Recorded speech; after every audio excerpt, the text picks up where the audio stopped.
Hello crackers, welcome back. अब तक जो है हमने डाइजेस्टिव सिस्टम इंटेस्टाइन में कैसे काम करता है वो पढ़ा था।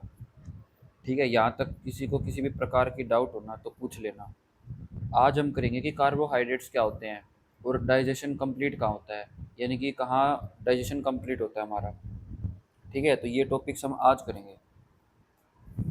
ठीक है, तो अभी तक हमने क्या किया था, पेनक्रियाज के बारे में पढ़ा था लास्ट लेक्चर में। ठीक है, पेनक्रियाज क्या है, ये सेकंड बिगेस्ट ग्लैंड है। सेकंड बिगेस्ट ग्लैंड है। इसके अंदर क्या कौन सा जूस रिलीज होता है? पेनक्रियाज से जो जूस रिलीज होता है उसको बोलते हैं पेनक्रियाटिक जूस। Pancreatic juice. ठीक है, फिर मैंने ये भी बताया था आपको कल कि इसका फंक्शन क्या है। ये तीन टाइप के एंजाइम्स को रिलीज करता है। ठीक है, कौन से करता है? अमाइलेज, लाइपेज और ट्रिप्सिन। ठीक है, फिर मैंने ये भी बताया था कि एंजाइम्स को याद करने की ट्रिक क्या है।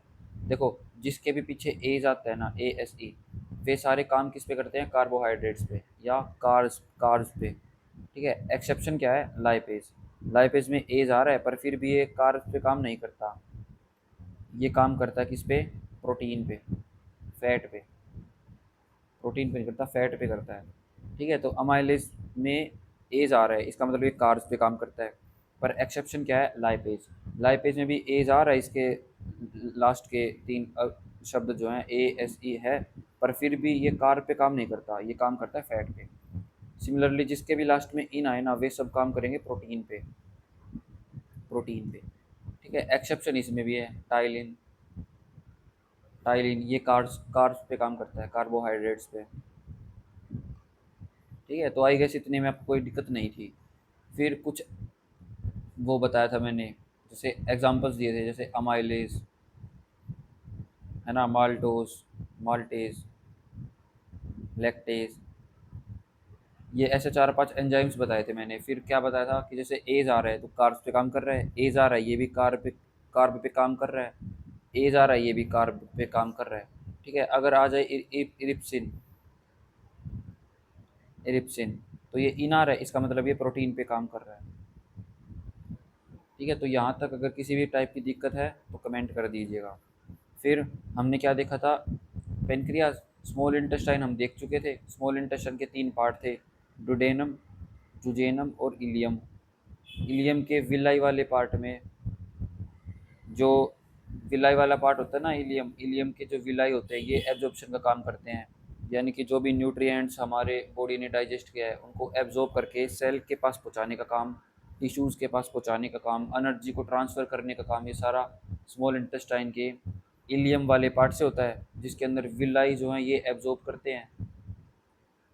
ठीक है, फिर हमने देखा था डुडेनम। डुडेनम वो वाला पार्ट था जो हमारे स्टमक से, स्टमक है ना ये, जैसे ये स्टमक हो गया, जे शेप का होता है स्टमक, ये जो जहाँ पर इंटेस्टाइन से कनेक्ट होता है, ये वाला जो पार्ट है ये, इसको हम जुजेनम बोलते हैं, डुडेनम बोलते हैं। फिर हमने देखा था जुजेनम। जुजेनम एक ऐसा पार्ट है स्मॉल इंटेस्टाइन का जिसके अंदर एक ग्लैंड मिलता है। कौन सा gland? Brunner's gland. Brunner's gland. ठीक है, फिर जो इंटेस्टिनियल जूस है वो भी इसी पार्ट में आके इंटरमिक्स होता है, मिक्स होता है ना खाने में, वो इसी पार्ट में आके होता है। फिर इसका फंक्शन क्या है? फंक्शन, ये जो ब्रूनर्स ग्लैंड है ना, ये म्यूकस की प्रिपरेशन करता है, फॉर्मेशन करता है, म्यूकस को बनाता है। ठीक है, फिर ये इम्यूनिटी को भी रेगुलेट करता है, इम्यूनिटी को भी रेगुलेट करता है। तो इतने में कोई भी दिक्कत नहीं होनी चाहिए। हम अब आगे बढ़ने वाले हैं। तो हमारा फंक्शन जो है ना, हमारा डाइजेस्टिव सिस्टम, डाइजेस्टिव सिस्टम ये कहाँ से स्टार्ट हुआ था? ये हुआ था हमारा माउथ से। माउथ में बक्कल कैविटी से स्टार्ट हो गया था। Buccal cavity. सबसे पहले क्या डाइजेस्ट होता है हमारा?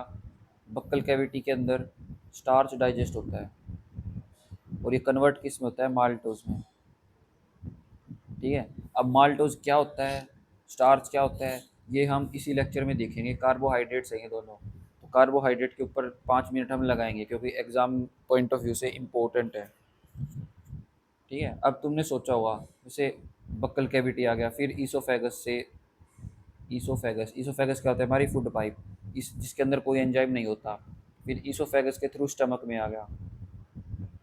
स्टमक के अंदर गास्ट्रिक जूस था, है ना, गास्ट्रिक ग्लैंड था जिसने गास्ट्रिक जूस रिलीज किया था, जिसके अंदर 4 से 5 अलग अलग टाइप की चीज़ें थी, जैसे HCl था, म्यूकस था, पेप्सिनोजिन था, ETC, है ना, ये सब थे स्टमक का। तो स्टमक के अंदर डाइजेशन हुआ। फिर हमने देखा कि स्टमक के बाद फूड हो गया स्मॉल इंटेस्टाइन में। फिर स्मॉल इंटेस्टाइन के भी 3 पार्ट थे, डुडेनम, जुजेनम और इलियम, जो अभी अभी देखे थे हमने। फिर स्मॉल इंटेस्टाइन के बाद नंबर आता है लार्ज इंटेस्टाइन का। लार्ज इंटेस्टाइन है, ये क्वेश्चन मार्क के शेप की होती है, यानी ये ऐसे इस शेप की होती है, और ये हमारा रेक्टम और ये एनस, और बीच में होती है हमारी स्मॉल इंटेस्टाइन। ठीक है, तो इसमें कोई डाउट है तो बताइएगा। वैसे इसका डायग्राम मैंने दिखाया भी था, फिर भी एक बार रिकैप तो कर ही देंगे। ठीक है, तो ये था हमारा क्वेश्चन मार्क की शेप का लार्ज इंटेस्टाइन। फिर लार्ज इंटेस्टाइन के भी जो ये है ना, ये इसको बोलते हैं, जो ये नीचे से स्मॉल इंटेस्टाइन से कनेक्ट होकर ऊपर जा रहा है ना, इसको बोलते हैं असेंडिंग कोलन। क्या बोलते हैं? Ascending colon. अब देखो ये असेंड हो रहा है, असेंडिंग कोलन, ये डिसेंड हो रहा है तो ये डिसेंडिंग कोलन, और ये ट्रांसवर्सल कोलन कोलन। ठीक है, तो इसमें तो कोई डाउट होना नहीं चाहिए नेमिंग में। तो ये 3 थे इसके नाम। फिर ये आता है हमारा एनस। एनस के थ्रू वेस्ट बाहर निकल जाता है। ठीक है, तो हमने अब तक क्या क्या देख लिया? माउथ देख लिया, बकल कैविटी देख ली, ईसोफेगस देख लिया, स्टमक देख लिया, स्मॉल इंटेस्टाइन भी देख लिया, लार्ज इंटेस्टाइन। अब वाला टॉपिक लार्ज इंटेस्टाइन पे ही है। फिर एनस का है, वो हम एक्सक्रीटरी सिस्टम पढ़ेंगे ना, कि कैसे हमारा जो भी वेस्ट मटेरियल है वो कैसे रिलीज होता है, तो वो सब टॉपिक्स हम एक्सक्रीटरी सिस्टम में पढ़ेंगे। तो अभी जो है हमें करना है होल डाइजेशन कहाँ होता है। तो होल डाइजेशन होता है हमारा स्मॉल इंटेस्टाइन में, यानी कंप्लीट डाइजेशन स्मॉल इंटेस्टाइन में होता है। फिर उसका इलियम वाला, विलाई वाला पार्ट होता है, ये भी बताया था ना। तो उसके अंदर क्या होता है? एब्जॉर्प्शन का काम होता है, जो भी न्यूट्रिएंट्स, कार्बोहाइड्रेट, फैट जो भी टूट के डाइजेस्ट हुआ था वो सब एब्जॉर्ब भी तो होगा, सेल्स के पास भी तो पहुँचेगा। तो वो जो है वो सेल्स के पास पहुँचेगा इसके थ्रू, इलियम के विलाई के थ्रू। ठीक है, क्योंकि यही तो एब्जॉर्ब करेगा। फिर जो है, जैसे ये होगी हमारी इंटेस्टाइन, कौन सी? इलियम वाली। फिर इसके अंदर होगी विलाई। विलाई क्या काम करता है? सरफेस एरिया इंक्रीज कर देता है। तो जितना ज़्यादा सरफेस एरिया होगा उतना ज़्यादा ही एब्जॉर्प्शन होगा, यानी एब्जॉर्प्शन का रेट बढ़ेगा। जितना ज़्यादा एरिया होगा उतना ज़्यादा एब्जॉर्प्शन होगा। इसको ऐसे देखो, मान लो किसी का मुंह है वो इतना सा है, ठीक है, तो ये कितनी चीज़ें एब्जॉर्ब कर पाएगा? थोड़ी कर पाएगा। अगर इसका मुंह बड़ा है तो वो ज़्यादा चीज़ें खा पाएगा, है ना, ज़्यादा चीज़ें एब्जॉर्प्शन कर पाएगा। इसीलिए अगर किसी का एरिया बड़ा हो गया ना तो वो एब्जॉर्प्शन भी ज़्यादा जल्दी कर पाएगा। ठीक है, बेसिक सी बात है ये तो फिर देखो, अभी ये क्या है हमारा इंटेस्टाइन, इलियम, ये हो गई विलाइज। विलाई से कनेक्ट होती है हमारी ब्लड वेसल्स। ठीक है, यहाँ से ब्लड वेसल्स है, तो ये जो है ये एब्जॉर्ब करेंगे और ब्लड वेसल्स को एनर्जी और ATP की फॉर्म में एनर्जी और एक्सेट्रा न्यूट्रिएंट्स वगैरह, विटामिन्स वगैरह ट्रांसफ़र कर देंगे। फिर जहाँ जिस चीज़ को बॉडी में नीड होगी वो वहाँ तक ट्रैवल कर जाएगी। तो आई गेस इसमें कोई दिक्कत नहीं होगी। ठीक है, फिर इस प्रोसेस को बोलते क्या हैं? एब्जॉर्ब करके सेल और टिश्यूज़ के पास,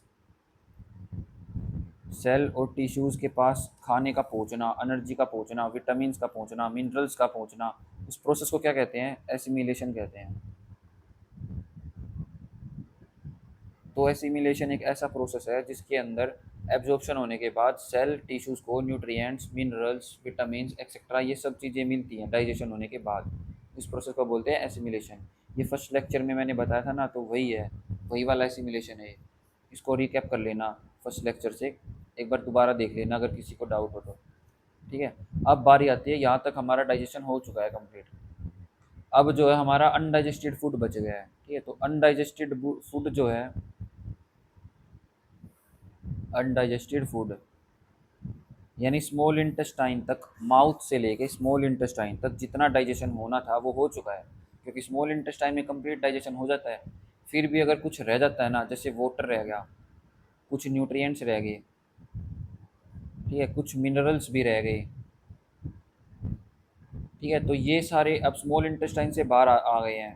अब स्मॉल इंटेस्टाइन इनको एब्जॉर्ब नहीं कर पाई, या फिर किन्हीं कारण से कुछ रह गए हैं, तो उनका एब्जॉर्प्शन में काम कौन सी करेगी? Large intestine.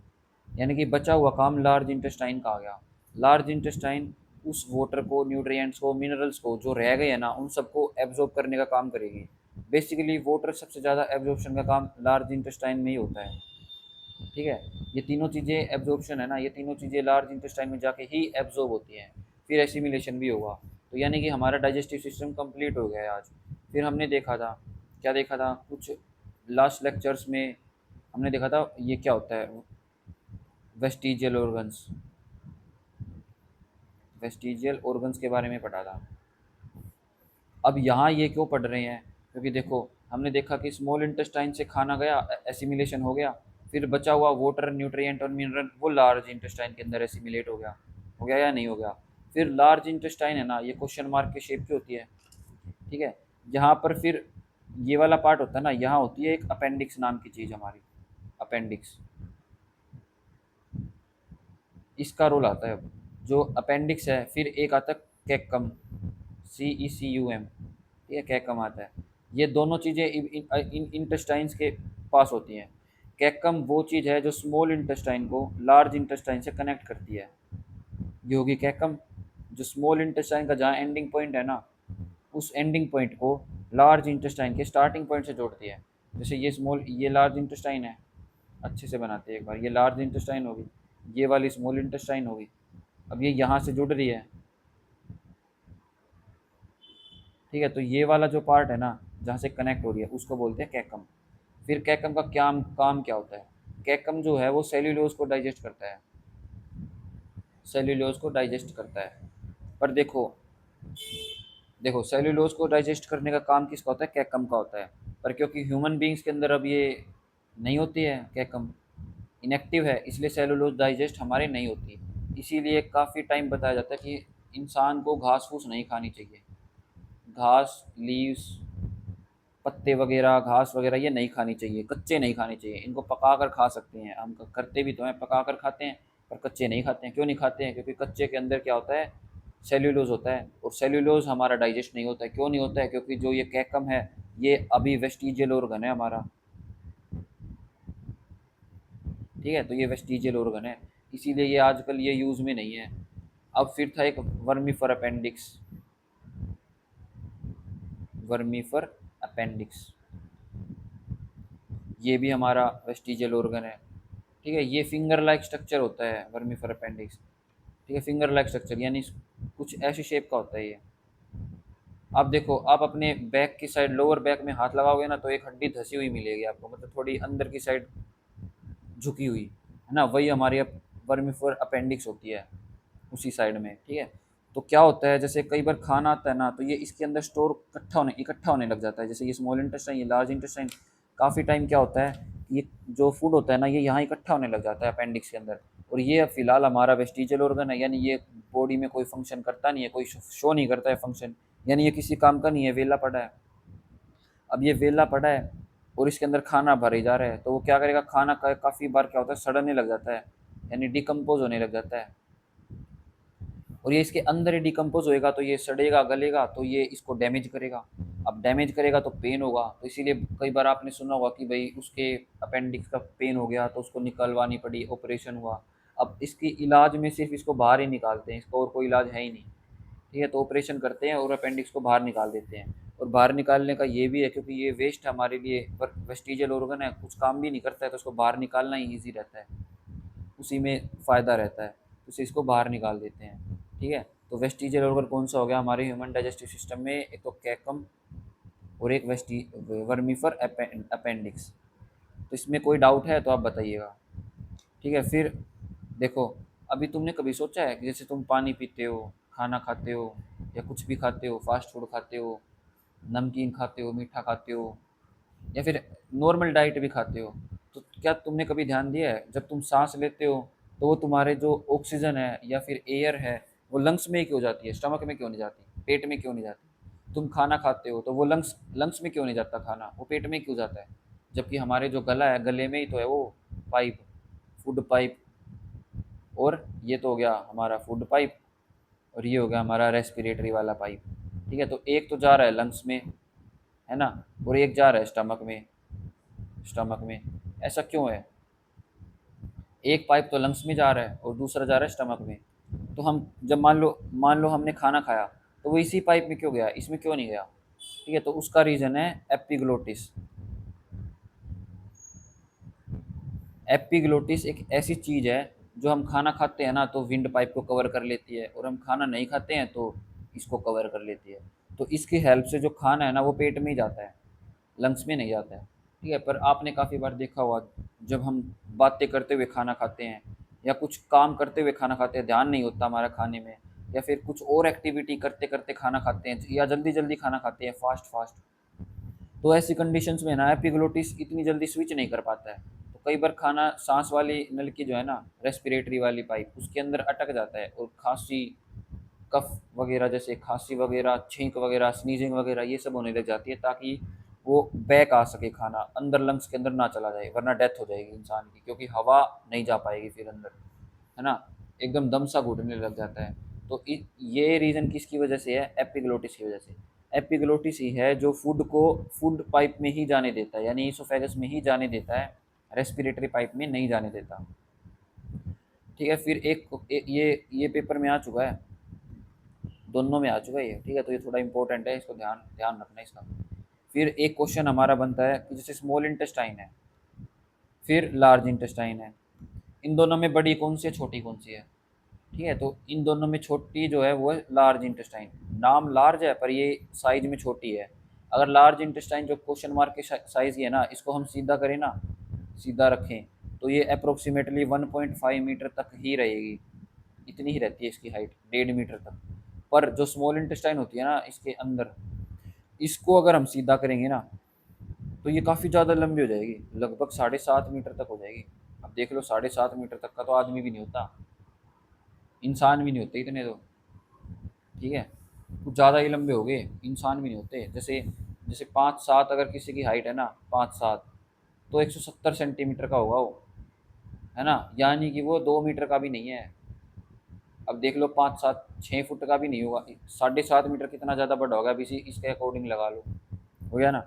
खली से भी लगभग डबल डबल ही हो गया लगभग खली का भी। ठीक है, तो जो स्मॉल इंटेस्टाइन है उसकी 7.5 मीटर तक की लेंथ रहती है, और लार्ज इंटेस्टाइन की रहती है 1.5 मीटर तक की लेंथ। अब क्वेश्चन ऐसे भी आ सकता है, और क्वेश्चन रेशो में भी आ सकता है। रेशो में कैसे? जैसे डायरेक्ट पूछ ले कि रेशो क्या है, किसकी ratio, small intestine ratio large intestine, तो इनकी रेशो अब तो निकाल ही सकते हैं रेशो। स्मॉल इंटेस्टाइन कितनी है हमारी, 7.5, 7.5, और लार्ज इंटेस्टाइन कितनी है हमारी, 1.5, है ना, इतनी है ना। अब देखो, डायरेक्ट 5:1 बन रहा है। तो ये कई बार रेशो भी पूछा जा सकता है, डायरेक्ट जरूरी नहीं है ये यही पूछे, पर अगर ये याद है ना, ये आंकड़े याद है, ये क्वांटिटीज़ याद है, तो रेशो याद करना बिल्कुल ही ईजी है। ठीक है, तो आई गेस ये लेक्चर हमारा पूरा हो गया है, बस कार्बोहाइड्रेट बच गया है। तो मुझे नहीं लगता अभी कार्बोहाइड्रेट इसमें करना चाहिए, क्योंकि वो थोड़ा कॉम्प्लिकेटेड सा है। 5 मिनट का नया लेक्चर लेंगे, कल लेंगे और उसको कल करवाएंगे। ठीक है, अभी आप देखो, जो तुमने देखा होगा काफ़ी सारे लोग क्या है, बेवड़े हो जाते हैं, यानी कि अल्कोहल का नशा लग जाता है। क्या तुमने कभी सोचा है? वैसे तो देखा ही होगा, कुछ बच्चे हॉस्टल रहते हैं, कुछ बच्चे पीजी कर चुके, ठीक है, कुछ ग्रेजुएट हैं, कुछ पीजी में भी रहते हैं, कुछ पर्सनल रूम में भी रहते हैं, यानी इन सब चीज़ों में हमारा फ्रेंड सर्कल बनता है, फ्रेंड सर्कल बनता है। तो फ्रेंड सर्कल बहुत ही ज़्यादा इंपॉर्टेंट है, यही पॉजिटिव इम्पैक्ट भी डाल सकता है और नेगेटिव इम्पैक्ट भी डाल सकता है। ठीक है, अगर पॉजिटिव इम्पैक्ट डलता है तो वेल एंड गुड, बंदा बहुत ही सही रहेगा अगर पॉजिटिव इम्पैक्ट डाल रहा है। पर अगर नेगेटिव इम्पैक्ट डाल रहा है तो वो डिप्रेस होगा, एंग्जाइटी से भी एंग्जाइटी भी फील करेगा, वो सिगरेट वगैरह में भी गिर जाएगा, अल्कोहल वगैरह में भी गिर जाएगा, अगर बात बिगड़ गई तो ड्रग्स तक भी चला जाएगा। ये तुमने देखा भी होगा, अगर कोई हॉस्टल में रहता है तो ये सब चीज़ें कॉमन है आजकल। ठीक है, तो ये सब चीज़ें कॉमन है, मैं से हवा में बात नहीं मार रहा, अगर तुम कभी हॉस्टल में जाओ या जा चुके हो तो तुम्हें पता होगा, ये सब चीज़ें ज़्यादा वो नहीं है, 21वीं सेंचुरी में हो अब तुम, ये चीज़ें कॉमन है आजकल। ठीक है, तो अल्कोहल जो है वो इतनी जल्दी नशा कैसे कर देती है, ये क्वेश्चन आया हुआ था एक बार, सीजीएल में था शायद, या पता नहीं एसएससी में था, मुझे कंफर्म नहीं है, मैं बता दूँ आपको। ठीक है, फिर ये अल्कोहल पे क्वेश्चन आया था कि ये जो है कैसे इतना इतना जल्दी नशा कर देता है। तो उसका आंसर ये है, जो अल्कोहल है ना वो डाइजेस्ट नहीं होता। ह्यूमन बॉडी अल्कोहल को डाइजेस्ट नहीं कर सकती। ठीक है, अब ये डाइजेस्ट नहीं हो सकती, इसका मतलब स्मॉल इंटेस्टाइन में जाए ना जाए क्या फ़र्क पड़ता है, जब डाइजेस्ट तो होगी नहीं, ऐसे कैसा निकल जाना चाहिए। अगर ऐसा ऐसा निकल जाएगा तो फिर वो हमें नशा कैसे करती है, ऐसा कैसा निकल जाना चाहिए ना, मैंने अभी कहा कि ये डाइजेस्ट नहीं होती, इसका मतलब ये वेस्ट है, ऐसा कैसा निकल जाना चाहिए, तो फिर वो नशा कैसे करती है, नशा कैसे चढ़ जाता है बॉडी को। तो उसका आंसर ये है कि जो अल्कोहल है ना उसका एब्जॉर्प्शन होता है, एसिमिलेशन होता है डायरेक्ट स्टमक के द्वारा। यानी स्टमक जो है ना, स्टमक की जो लेयर्स होती हैं, जैसे ये हमारा स्टमक हो गया, ठीक है, ये जो लेयर है ना, ये लेयर जो है ये डायरेक्ट इसको एब्जॉर्ब करती हैं, डायरेक्ट एब्जॉर्ब करती हैं, डायरेक्ट एब्जॉर्प्शन होता है इसका। ठीक है, अब डायरेक्ट एब्जॉर्प्शन होता है यानी डायरेक्ट ब्लड में जाती है, डायरेक्ट मिक्स हो जाता है ब्लड में, इसलिए डायरेक्ट नशा होता है। जैसे ही हमने 2 घूँट मारी, वैसे ही तीसरी चौथी मिनट नशा स्टार्ट हो जाता है। ठीक है, फिर हमें पता है कि हमारी केमिकल फैक्ट्री किसे बोलते हैं, chemical factory of human body, वो होता है लीवर। इसको केमिकल फैक्ट्री क्यों बोलते हैं, क्योंकि लीवर के अंदर अनगिनत अमाउंट ऑफ केमिकल रिएक्शंस, लाखों हजारों करोड़ों केमिकल रिएक्शन चलती रहती हैं, हर दिन हर सेकंड हर मिनट चलती रहती हैं, इतनी सारी केमिकल रिएक्शन चलती रहती हैं, बस कि काउंटलेस चलती रहती हैं, हम अंदाज़ा भी नहीं लगा सकते, इसलिए इसको हम बोलते हैं केमिकल फैक्ट्री। रिएक्शन चलती रहती हैं, डाइजेशन के लिए रिएक्शन चलेंगी, और अदर जिंदा रहना है तो काफ़ी सारी प्रोसेसेस होती है, उन सब के लिए रिएक्शंस चलेंगी। तो इसलिए काफ़ी सारी रिएक्शंस होती हैं इसके अंदर, इसी वजह से हम इसको बोलते हैं केमिकल फैक्ट्री। ठीक है, फिर ये जो है ना अल्कोहल जो है पेट से ही एब्जॉर्ब हो जाता है, और ये अफेक्ट करता है लीवर को, यानी ये लीवर को ख़राब कर देता है। अब लीवर का फंक्शन क्या है, ये डिटॉक्सिफिकेशन करता है, ये डिटॉक्सिफाई करता है हमारे ब्लड को। अगर लीवर डैमेज हो गया तो डिटॉक्सिफिकेशन नहीं हो पाएगी, डिटॉक्सिफिकेशन नहीं आ पाएगी तो फिर जो किडनी पे प्रेशर पड़ेगा, है ना, किडनी पे प्रेशर पड़ेगा। किडनी का काम क्या है, टॉक्सिन्स को वेस्ट मटेरियल बना के बाहर निकालना, यानी टॉक्सिन्स को अपने शरीर से बाहर फेंकना। यूरिन किडनी तो बनाती है, कि यूरिन के अंदर टॉक्सिन ही तो मिलते हैं, वेस्ट प्रोडक्ट ब्लड से किडनी अलग करके और यूरिन के अंदर मिला देती है, फिर वो हम वेस्ट बाहर फेंक देते हैं अपने शरीर से। ठीक है, तो किडनी पे भी इफेक्ट पड़ेगा, तो लीवर भी खराब हो जाता है, किडनी भी खराब हो जाती है। इसलिए ज़रूरी थोड़ी ना है कि अल्कोहल पियो, लिमिट में पियो। ये होता है जब हम एक्सेस पी लेते हैं, जैसे हफ्ते में 1-2 कप ले लिया, वो बहुत है, इनफ है, वो मेडिसिन के रूप में काम आएगी वो। पर अगर लत लग जाए, दिन में 1 ले रहे हैं, 2 ले रहे हैं या 5 ले रहे हैं, रुका नहीं जा रहा है, हर दिन पीना पड़ रहा है, तो उसका मतलब आपको ध्यान देने की ज़रूरत है। तो इसलिए हमें अल्कोहल से जितना हो सके दूर ही रहना चाहिए। तो आई गेस इतना आपको समझ में आ गया होगा। तो नेक्स्ट लेक्चर में हम जो है वो कार्बोहाइड्रेट्स के ऊपर करेंगे, ये लास्ट टॉपिक होगा हमारा इसका ह्यूमन डाइजेस्टिव सिस्टम का। फिर इसके बाद एक लेक्चर लेंगे जिसके अंदर वन शॉट रिवीजन करेंगे कंप्लीट डाइजेस्टिव सिस्टम की। ठीक है, और कुछ इंपॉर्टेंट क्वेश्चंस भी करेंगे। So have a nice day. Subscribe भी कर दिया करो यार, मतलब बिना बोले तुम करते ही नहीं हो। ठीक है, तो सब्सक्राइब लाइक शेयर कर दिया करो, मैं फ्री में ही तो करवा रहा हूँ। ठीक है, और ये खुद पढ़ के फिर करवा रहा हूँ, ऐसे नहीं हवा में तीर चला रहा हूँ। एग्ज़ाम में आते हैं ये, अगर ना आए ना तब तुम बताना मुझे कि सर ये क्वेश्चन तो आते ही नहीं है, ऐसे ही करवा रहे हो ना। आते हैं ये, एग्ज़ाम में आते हैं, मैंने प्रीवियस ईयर देखे हैं, तुम खोलो देखो तुम्हें भी दिखेंगे। ठीक है, तो करो तैयारी मन लगा कर।